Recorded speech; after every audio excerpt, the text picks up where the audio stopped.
शव यात्रा।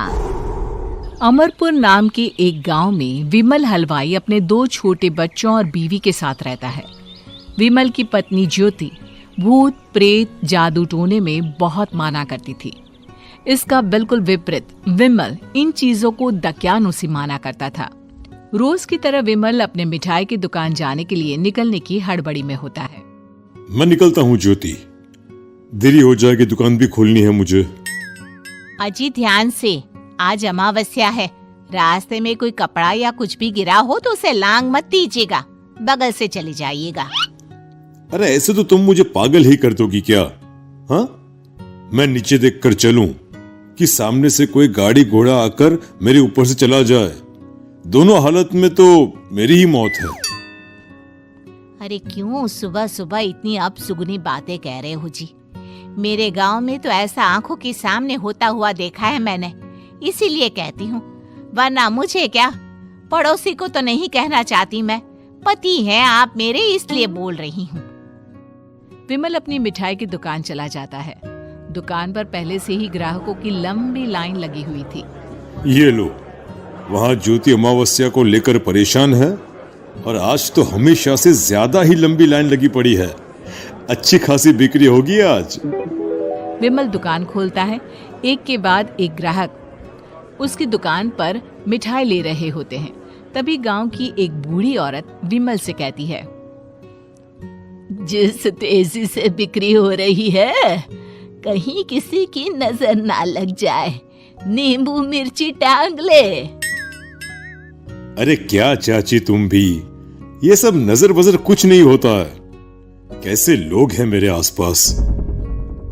अपनी दुकान से शाम को विमल हंसते कूदते वापस घर आता है। हाँ, आज तो अच्छी खासी बिक्री हुई है। एक महीने में जितनी बिक्री होती है, एक ही दिन में आज उतने पैसे कमा लिए मैंने। ये तो बहुत अच्छा हुआ जी, आज ही घर की नजर उतारी है मैंने। बिक्री तो अच्छी होनी ही थी। अच्छा, तुम खाना लगा दो, सारा माल बिक चुका है। मुझे शहर जाना होगा, कुछ चीजों की जरूरत पड़ेगी।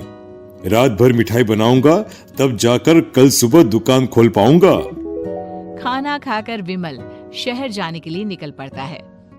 सुनिए जी, ध्यान से जाइएगा।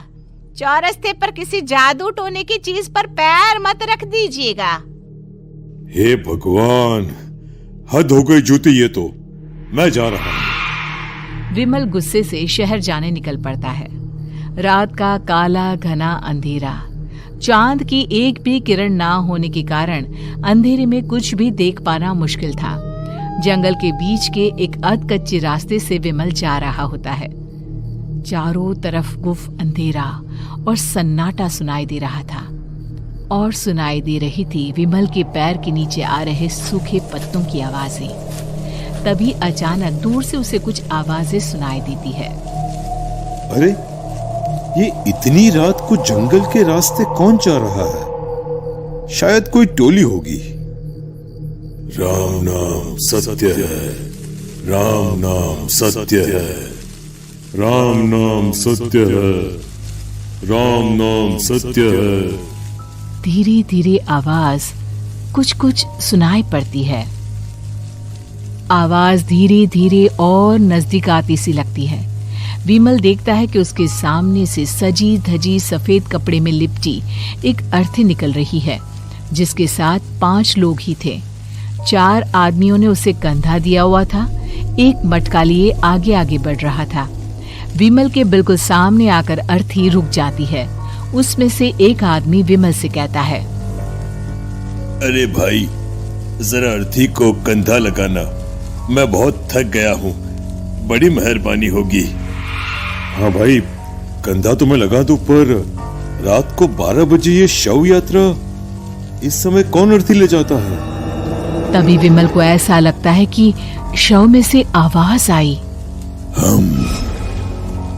ये आवाज।